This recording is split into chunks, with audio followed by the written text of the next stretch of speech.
Greetings, fellow painters. Today we're playing with some Liquitex Earth Tone inks as we half-chop our way through some Darkspawn minis. Welcome to Treehane Miniatures.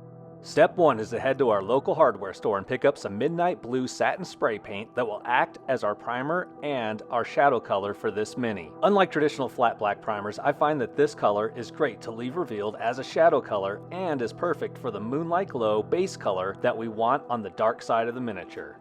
A mix of titanium white acrylic paint and titanium white ink will be used to prepare the model for speed painting. On the bright side of the mini, where we're looking to apply the earth tone inks, we'll use a heavy slap chop style dry brush, where the paint is applied in a circular motion. Most of the features will be brightened with this dry brush, leaving a relatively small amount of the pure midnight blue visible. On the dark side of the miniature, we'll take a more traditional dry brush approach, removing almost all the paint from the brush and applying the paint in a single downward direction so that only the most prominent features will be highlighted. We want this side to appear dark blue with light blue highlights as if it's being illuminated only by moonlight.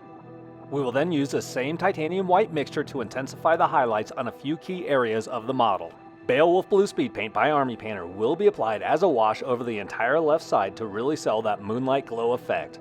If you don't have access to speed paints, you can use any deep blue standard paint thinned to a glaze consistency and applied just over the white highlights, as I did in my Moonlit Ogre Skin video here. Make sure that this blue paint is only applied to the left side of the model and that the white highlights on the right side remain untouched. While an airbrush is not required when applying these inks, it is faster. When airbrushing with the inks, I always start with a couple drops of flow improver, then add equal parts thinner and ink, in this case burnt umber. This results in a very thin mixture, so I have my compressor set to about 1.5 bars, or about 22 psi. If you are applying these inks with the standard brush, the inks are translucent enough that you don't need to thin them before applying. And if you want that contrast paint feel, you can add a glaze medium to the ink at a ratio of 1 drop of medium for every 2 drops of ink. This is super easy here since we aren't mixing any custom colors. This burnt umber ink will only be added to the right side and front of the miniature. We will prepare our burnt sienna ink for airbrushing in the same way that we prepped the burnt umber. When applying the burnt sienna, we'll cover less area on the model, focusing mostly on the face, upper thigh, and the branches growing out of the top of the Darkspawn's head. This is going to give a nice red-orange hue to these areas. And after hitting these inks with a matte varnish, we're going to grab some Burnt Red by Monument Hobbies and apply a quick dry brush just to the upper thigh, eye area, mouth, and the tips of the branches growing out of the head. This dark red base will set up the foundation for our highlight. We will add some pale yellow to our burnt sienna ink and selectively apply it over the red dry brushed areas, specifically to the upper roots growing on the thigh, the bark growing on the front of the thigh, being sure to draw each stroke in an upward direction, the area below the branches that would catch the light, as well as the branches themselves, focusing just on the sharp bends in the branches and the tip of each branch, and the area around the right eye.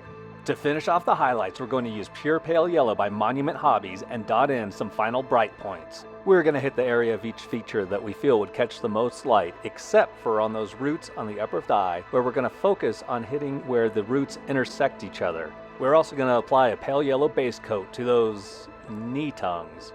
And now is where we get to see the translucent magic of these inks. We're going to apply the burnt sienna undiluted to all of the highlighted areas on the model. This will add some vibrancy back to the color scheme without darkening our highlights too much. I'm planning to make a video where I DIY custom speed painting colors using inks and glaze medium. I will showcase the results on models that are painted with both the custom paint and store-bought speed paint, so we can compare the quality of the colors. The final step in painting the body of the Darkspawn is to go back and just re-establish a few of the most intense highlights. Glistening Blood Effect paint by the Army Painter will be aggressively applied to the mouths, leaving the gums with a nice dark red shine.